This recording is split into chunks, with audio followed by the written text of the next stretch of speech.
Bonjour mes étudiants, aujourd'hui c'est le lundi 16 mars 2020, il est 9h30, c'est le moment de notre première séance en microbiologie de l'environnement ou plus exactement microbiologie environnementale F612. En chapitre 3, éléments de microbiologie du tube digestif bien sûr, après la reprise des vacances de printemps des 3 semaines, espérons que vous soyez bien et en bonne santé dans ces jours de confinement. Alors, ce chapitre sera expliqué en 6 séances. Dure 3 séances au cours de cette semaine et 3 séances la semaine prochaine, Inch'Allah. Dont il contient 2 grandes parties, la microflore digestive de l'homme et la microflore du tube digestif des ruminants. Avant de commencer, on doit connaître un peu sur la microflore normale de l'homme. Dans le tableau suivant, comme vous voyez, nous avons la répartition de la microflore au niveau de la peau, au niveau du pharynx, au niveau de l'œsophage et l'estomac, l'intestin grêle, le gros intestin, le vagin et l'urètre. Grosso modo, lorsqu'on parle de la colonisation, bien la densité de la colonisation la plus importante, c'est celle au niveau du grand intestin, qui signale la charge maximale de 10 puissance 10 à 10 puissance 12 par la dominance des anaérobies, tels que les Eubacterium, les Clostridium, Bacteroides, Veillonella, Escherichia coli, etc.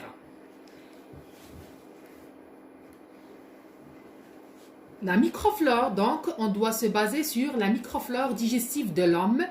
Le corps humain est exposé d'innombrables micro-organismes dans l'environnement lors de ses activités microbiennes normales. Le microbiote intestinal constitue un élément important pour l'hôte. Il est impliqué notamment au niveau immunologique et au niveau physiologique. Donc, les humains possèdent une vaste population microbienne sur la peau, par exemple, 10 puissance 12, jusqu'au tube digestif 10 puissance 14. Et ainsi que le système de reproduction et le système d'excrétion. Ils sont appelés collectivement la flore, microflore normale. Le corps humain contient généralement entre 10 puissance 12 à 10 puissance 13 jusqu'à 10 puissance 14 micro-organismes qui vivent dans ou sur le corps.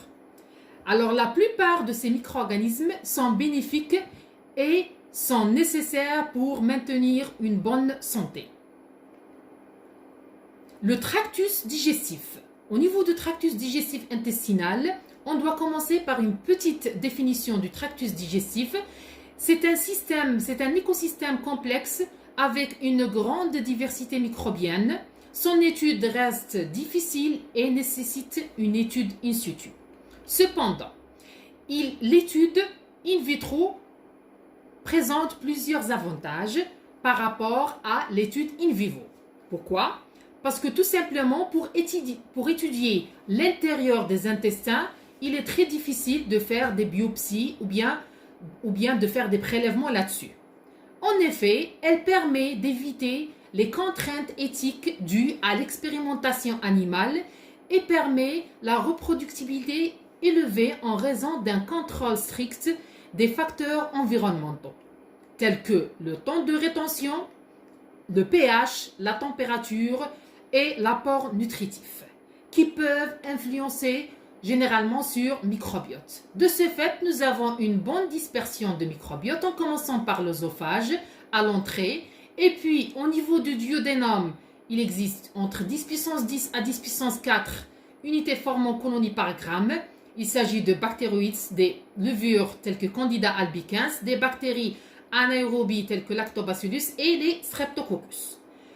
Ensuite, au niveau du génome, nous avons une petite augmentation entre 10 puissance 5 à 10 puissance 7. On aura toujours les mêmes espèces presque. Puis, par la suite, nous avons l'estomac. Au niveau de l'estomac, une petite diminution entre 10 puissance 4 qui est maîtrisée qui est influencée par l'acidité de l'estomac, ce qui réduit un petit peu certaines espèces avec l'apparition d'autres. Par exemple, ici, nous avons nous avons la persistance de Candida albicans, tandis que nous avons la disparition de bactéroïdes et l'apparition de Helicobacter pylori, dans certains cas bien sûr pathologiques. Mais nous avons toujours Lactobacillus et Streptococcus qui sont toujours présents au niveau de l'estomac malgré le pH acide parce que ce sont des bactéries acidophiles. La partie suivante, il s'agit de jugénome entre 10 puissance 5 jusqu'à 10 puissance 7, une petite augmentation encore plus.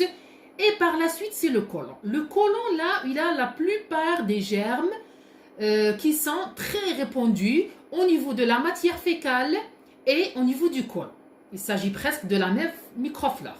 C'est une population très importante, entre 10 puissance 10 à 10 puissance 11 unités formocolonie par gramme. Toujours, il s'agit de bactéroïdes, il s'agit de Bacillus, Bifidobacterium, Clostridium, Enterococcus, Eurobacterium, Physobacterium, Streptococcus, Rhinococcus et Streptococcus. Donc, la majorité des micro-organismes, bien de microbiote, elle est localisée au niveau du côlon. Ensuite, vers l'ilium jusqu'au l'anis, nous avons entre 10 puissance 7 à 10 puissance 8 unités formocolonie par gramme. Nous avons la disparition de certaines bactéries, telles que Bifidobacterium, qui n'existe pas ici, telles que Fusobacterium, qui n'existe pas ici, mais on aura plus l'apparition de la famille des Enterobacteriaceae, qui représente la famille majoritaire pour la matière fécale, ainsi que la population au niveau bien la population responsable des infections urinaires. La colonisation du corps, bien sûr, on doit plus détailler la colonisation du corps par les micro-organismes. La colonisation et la croissance des micro-organismes dans les tissus hôtes commencent juste après la naissance.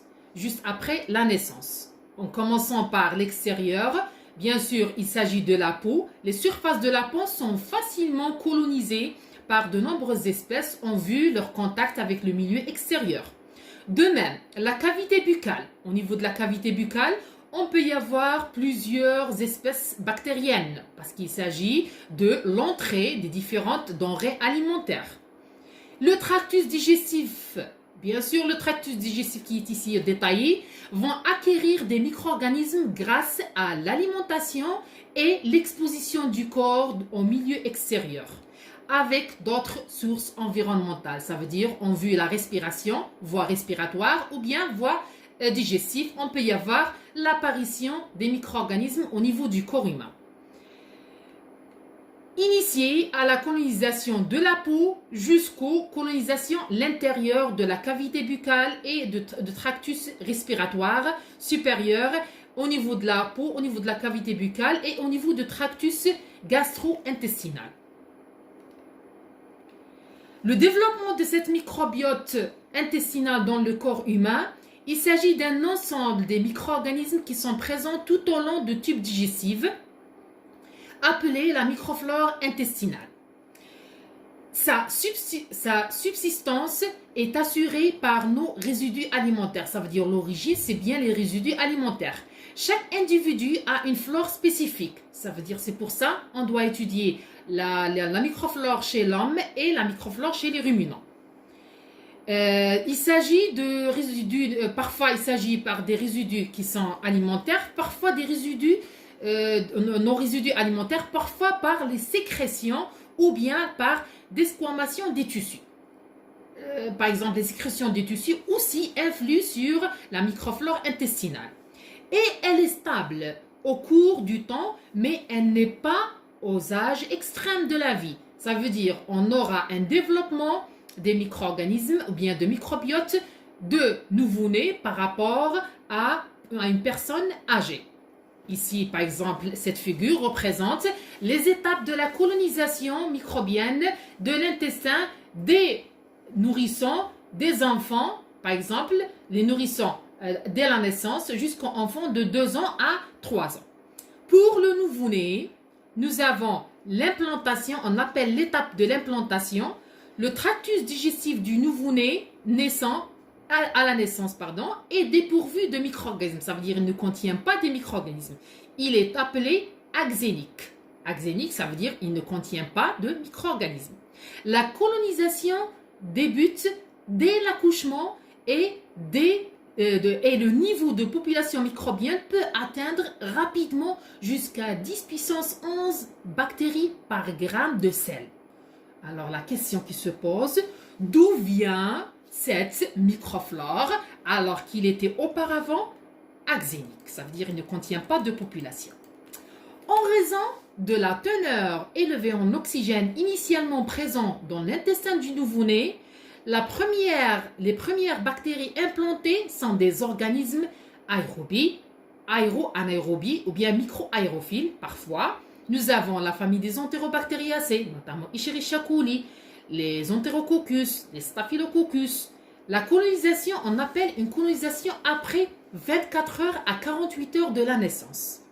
Ces bactéries, dont le niveau atteint rapidement 10 puissance 9 à 10 puissance 6 unités formant colonie par gramme de contenu colique, vont consommer progressivement l'oxygène qui existe au niveau du tube digestif, ce qui favorise par la suite l'implantation des genres Anaerobistrix, tels que Bifidobacterium, Clostridium, Bacteroides, aussi que les Lactobacillus qui sont micro-aérophiles.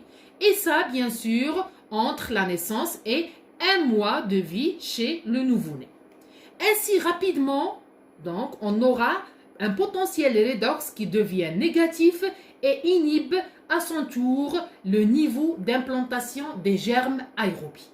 Donc, on peut récapituler, on peut dire que, en premier lieu, nous avons que les Enterobacteriaceae qui vont s'installer après l'accouchement. L'accouchement, bien sûr, il existe 2 cas, c'est l'accouchement par césarienne ou bien par voie basse. Dans ces 2 cas, on aura une variété de micro-organismes, de microflore intestinale entre un nouveau-né accouché par voie basse ou bien un nouveau-né par césarienne. Nous avons une variété. En premier lieu, donc, l'intestin, elle est riche en oxygène, mais l'implantation des Enterobacteriaceae, ils vont abaisser l'oxygène, le niveau de l'oxygène au niveau des intestins pour permettre l'apparition d'autres germes. Par exemple, ici, il s'agit de Rhinococcaceae. En 3e lieu, il s'agit de Lactobacillacées. En 4e lieu, il s'agit de Bifidobacteriaceae. Et vers la fin, nous avons les Clostridiaceae. Donc, on aura l'implantation des familles plus ou moins anaérobies par rapport aux aéro-anaérobies. Et au-delà de 6e mois, nous avons l'apport nutritionnel qui va augmenter chez l'enfant. Donc, on aura plus de micro-organismes par rapport aux autres âges. 12 mois, ça veut dire la nutrition, elle est si proche à celui d'un enfant. 2 ans à 3 ans, elle est si proche d'un adulte. Donc, on aura l'installation en plus de Bacteroidaceae, la famille des Bacteroidaceae. De ce fait, on peut expliquer tous ces phénomènes par de nombreux éléments qui vont influencer sur la sénétique ou bien la colonisation chez l'enfant et la composition de microflore intestinale chez le nouveau-né. Par exemple, au niveau de cette figure, le mode d'accouchement lui-même, il va influencer pendant la grossesse et le mode d'accouchement. Le mode d'accouchement, il va influencer sur la flore intestinale. Donc, un accouchement par voie naturelle favorise le contact du nouveau-né avec la flore, bien sûr, de sa maman, la flore vaginale et la flore fécale. À la naissance par césarienne, elle favorise une interaction, toujours on est là, une interaction avec leur environnement. De ce fait, avec l'air, avec personnel hospitalier, etc. Donc, le nourrisson né par césarienne ont un développement de bactéries anaérobies strictes plus tardivement. Donc, l'implantation de Bifidobacterium, de Bacteroides, elles deviennent tardives par rapport à celui accouché par la voie basse. Deuxième condition qui va influencer sur le développement de microbiote intestinal, il s'agit de l'environnement.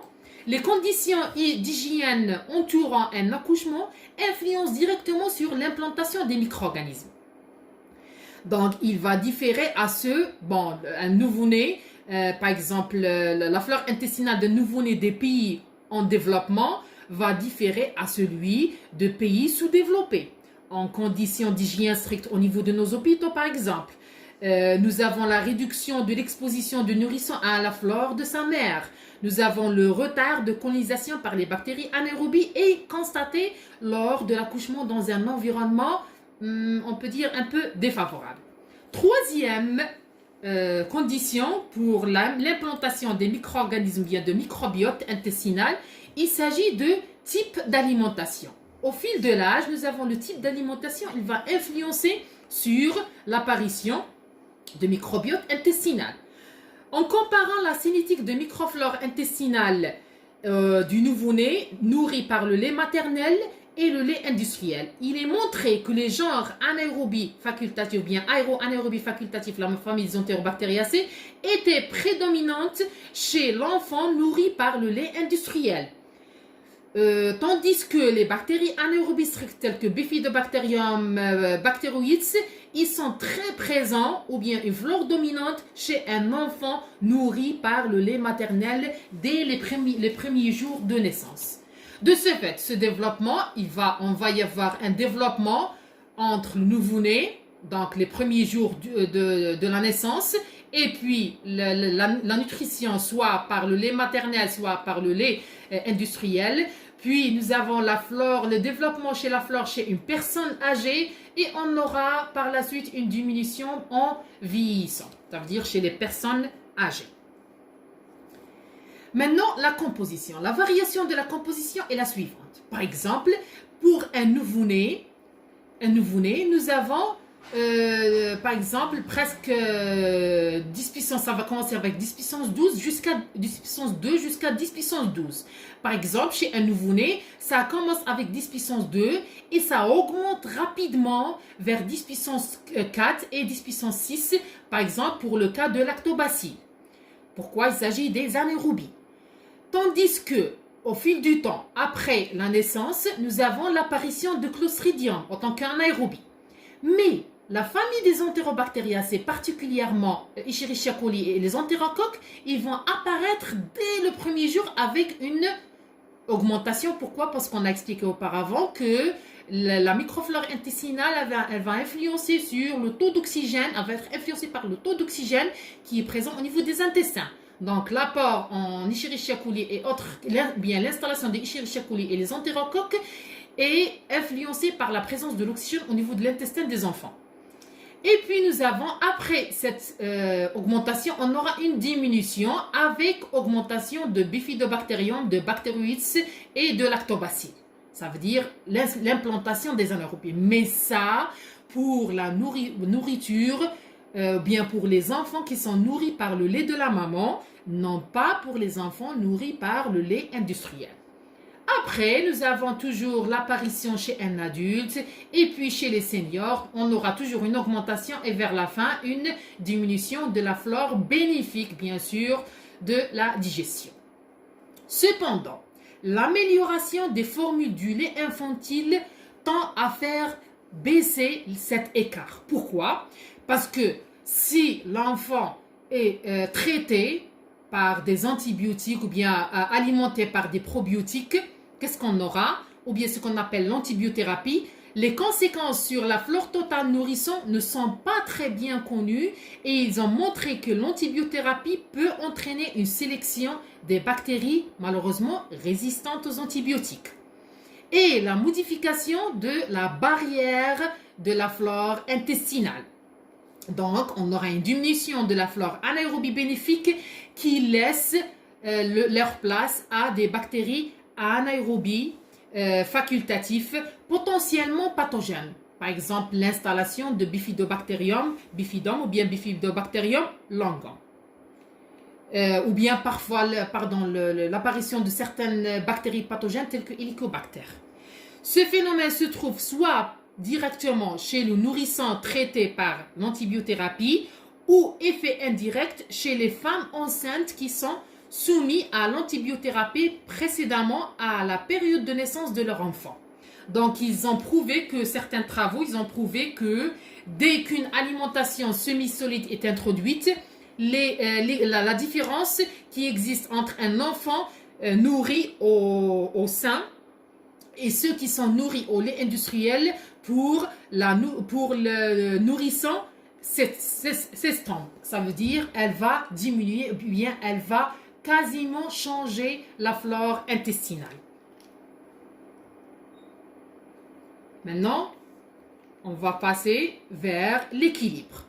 Alors, si on veut parler de l'équilibre de la flore intestinale est atteint au bout de deuxième à troisième année de vie dès que l'alimentation devient variée et s'approche de celle de l'adulte.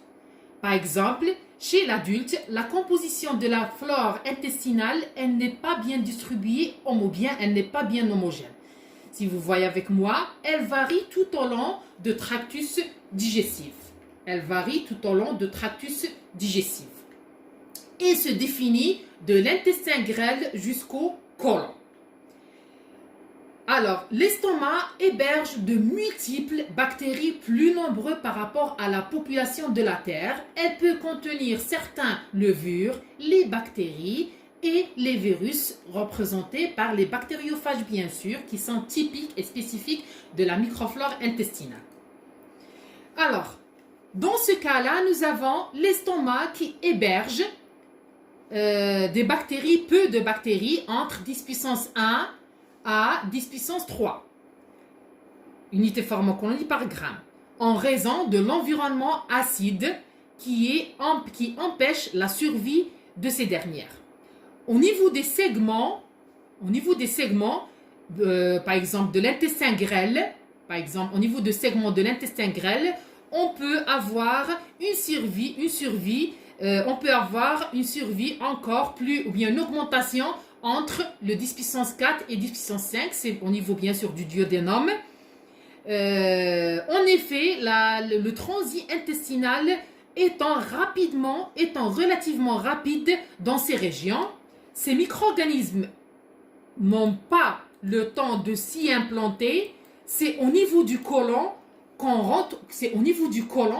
retrouve le taux maximal, ou bien qu'on retrouve qui permettent le transit fortement ralenti des bactéries ou bien de microbiotes, ainsi que la colonisation du milieu par les micro-organismes est aussi due au potentiel redox qui est abaissé au fil de l'âge.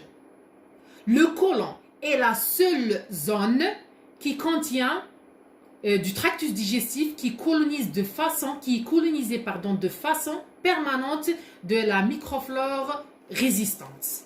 Ça veut dire malgré l'antibiothérapie, mais la microbiote qui existe au niveau du côlon, elle est plus résistante. On peut dire que selon les travaux de Goulet 2009, le microbiote intestinal dans tous ses états est tiré à part, ou bien il est plus chargé par rapport aux autres organes ou bien aux autres composants de tractus digestif. Pour continuer cette partie, on doit voir un petit vidéo qui contient la disparition ou bien l'apparition le développement des microbiotes intestinales au niveau des intestins avec ce qu'on appelle une concentration croissante à partir des fesses jusqu'au. Par exemple, chez un nouveau-né, nous avons des micro-organismes aérobies et puis au fil du temps, on aura le développement des micro-organismes anaérobies. L'apport nutritionnel, bien sûr, joue un rôle. L'antibiothérapie joue un rôle ou bien influe sur la prolifération des micro-organismes.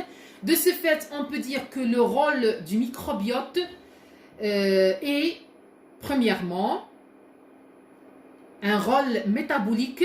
Pourquoi? Parce qu'il s'agit de métabolisme, de dégradation de certains nutriments après avoir la première digestion au niveau de la cavité buccale. Ça veut dire la microflore intestinale joue un rôle primordial dans la digestion. Le deuxième rôle, c'est un rôle d'aide au système immunitaire. Ça veut dire la microflore intestinale ou bien microbiote intestinal joue un rôle primordial dans la protection immunitaire de notre corps. Pourquoi? Parce qu'elle est liée directement à la fixation ou bien elle inhibe la fixation de certaines toxines au niveau des tissus ou bien au niveau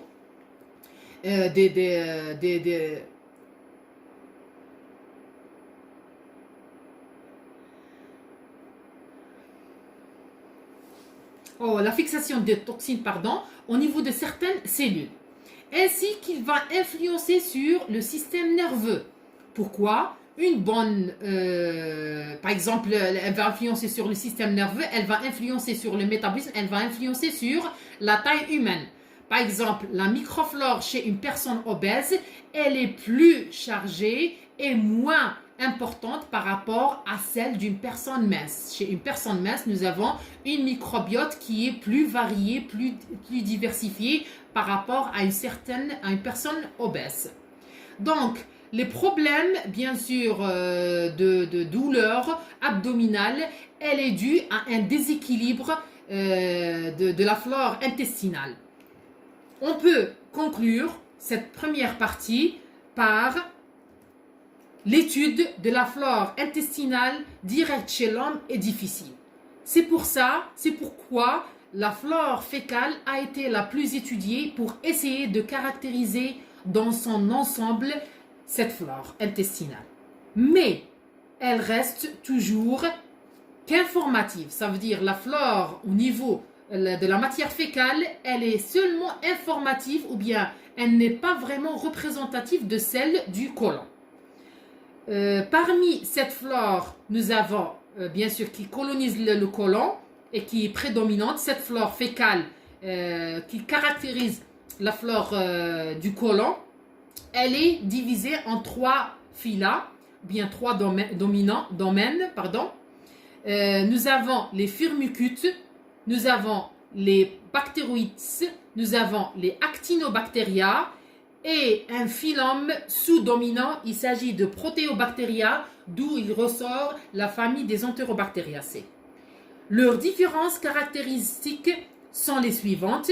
Les firmicutes représentent la majorité des grains positifs et toujours fortement présents chez les bactéries ou bien représentent les bactéries totales de la matière fécale. Il s'agit entre 14 à 31% de la flore totale. Pour cette première partie, je vous remercie mes étudiants d'avoir écouté. Et on continuera pour demain, Inch'Allah. Je vous remercie. Alors, finalement, si vous avez des questions, n'hésitez pas à faire aux commentaires où je peux répondre aux questions à la prochaine séance. Ou bien, si vous avez des questions, veuillez les poser ou bien veuillez les laisser aux commentaires pour répondre au début du prochain vidéo. Je vous remercie de votre attention et à la prochaine, Inch'Allah.